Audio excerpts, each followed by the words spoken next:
دوستوں آج کی اس ویڈیو میں ہم بات کریں گے ڈکلریٹری سوٹ کے بارے میں، جس کو ہم اردو میں دعویٰ استقرار حق بھی کہتے ہیں۔ یہ جو ڈکلریٹری سوٹ ہوتا ہے یہ ہوتا کیا ہے؟ سب سے پہلے جب ہم اپنے سماج میں دیکھتے ہیں کوئی انسان ہوتا ہے، اس کی کوئی زمین ہوتی ہے، پراپرٹی رہتی ہے، اس پہ کوئی اس کا حق رہتا ہے۔ مثال کے طور پہ اس کے اونرشپ رائٹس رہتے ہیں، اس کے کاغذاتی طور پہ اس کا حق رہتا ہے، اور کوئی تھرڈ پرسن یا کوئی دوسرا پرسن آ جاتا ہے وہ اس کو کہتا ہے کہ یہ آپ کی زمین نہیں، یہ میری زمین ہے، یا اس کو پوجیشن لے لیتا ہے اور اپنے قبضے میں رکھ لیتا ہے۔ اس صورت میں جو انسان ہوتا ہے جس کے نام پہ اس پراپرٹی کے جو کاغذات ہوتے ہیں، اس کے پاس کیا لاہ عمل رہتا ہے کہ وہ اپنی زمین پہ ایک ہی بار اپنی زمین پہ یہ ثابت کروائے کہ ہاں اگر یہ پراپرٹی ہے یہ میری ہے، اس پہ جو ٹائٹل ہے، اس پہ جو آنرشپ رائٹ ہے وہ میرے ہیں۔ اس صورت میں اس کو وہ ایک دعویٰ فائل کر لیتا ہے، ایک سوٹ فائل کرے، جس کو ہم عام طور پہ ڈکلریٹری سوٹ کہتے ہیں۔ اس طرح سے کبھی یہ بھی ہوتا ہے کہ مثال کے طور پر کوئی پرسن رہتا ہے،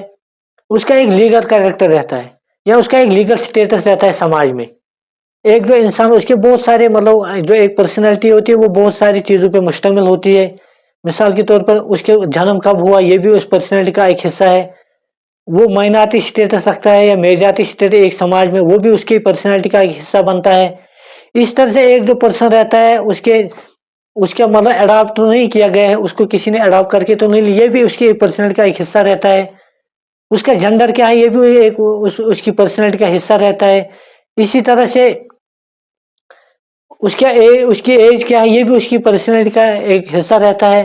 اسی طرح سے بہت ساری چیزیں جو ایک پرسنالٹی میں آتی ہیں، جو ایک پرسن جو اس کا لیگل کریکٹر بناتی ہے یا جس کو ایک سٹیٹس بناتی ہے ایک پرسن کا۔ کبھی ایسا بھی ہو سکتا ہے کوئی تھرڈ پرسن اس کو یہی ڈینائی کر لیتا ہے، مثلا کوئی پرسن یہ کہہ رہا ہے یہ اس کو میں نے اڈاپٹ نہیں کیا ہے۔ اس صورت میں یہ اڈاپٹ ہو چکا ہے نہیں ہو چکا ہے، اس کو پروو کرنے کے لیے وہ بھی ایک دعویٰ فائل کر لیتا ہے کورٹ میں، ایک سوٹ فائل کر لیتا ہے جس کو ہم ڈکلریٹری سوٹ کہتے ہیں۔ جب ہم سیکشن 34 اسپیسیفک ریلیف ایکٹ دیکھتے ہیں، وہ بات کرتا ہے دو طرح کے حقوق کا۔ پہلی بات یہ ہے کہ وہ بات کر رہا ہے کہ اگر کوئی پرسن انٹائٹل ہے کسی لیگل کریکٹر کے بارے میں، یا کوئی پرسن ہے جس کی کوئی پراپرٹی پہ اس کے کوئی حقوق رہتے ہیں، رائٹ رہتا ہے، اور کوئی تھرڈ پرسن کوئی مثال کے یہاں پہ ڈیفینڈنٹ اس کو ڈینائی کر رہا ہے کہ نہیں آپ کا یہ لیگل کریکٹر ہے یا نہ آپ کا یہ پراپرٹی پہ حق ہے۔ اس صورت میں جو یہ ڈیفینڈنٹ ہوگا اس کے خلاف جو یہ دعویٰ فائل کرے گا، جو یہ سوٹ فائل کرے، اس کو ہم کہتے ہیں ڈکلریٹری سوٹ۔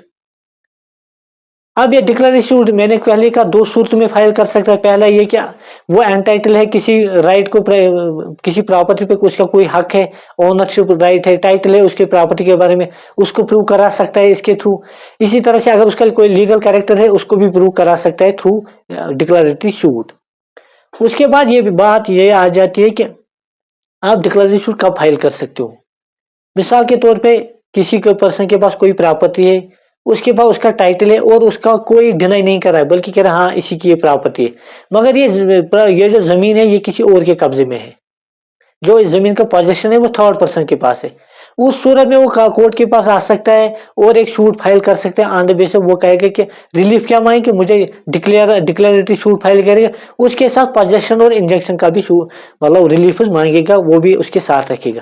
اس سے آپ کوئی اپنے پوزیشن میں ہے پہلے سے ہی پراپرٹی کا اور اس کے نام پہ ٹائٹل بھی ہے، کاغذات بھی ہے، مگر کوئی تھرڈ پرسن آ رہا ہے، ڈیفینڈنٹ آ رہا ہے، کہہ رہا ہے کہ نہیں آپ کا یہ زمین نہیں، یہ اصل میں میری زمین ہے،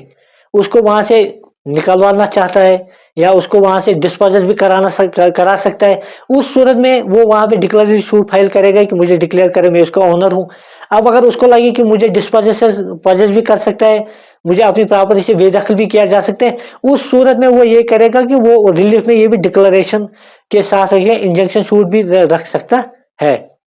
اور پوزیشن تو آلریڈی ہے، پوزیشن تو چل ہی جائے گا۔ یہ ضروری چیز ہے۔ اب کوئی مثال کو کوئی کسی کا پوزیشن ہے اور ٹائٹل بھی ہے اس کے نام پہ اور کوئی تھرڈ پرسن اس کو بے دخل کرنا چاہتے ہیں، ڈسپوزس کرنا چاہتے ہیں، اس صورت میں وہ سمپل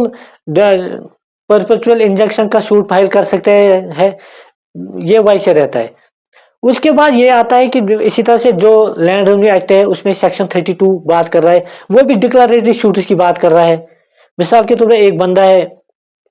جب اس نے ریکارڈ آف رائٹس دیکھی، جمع بندی دیکھی، اس نے دیکھا جو اس میں انٹریز ہے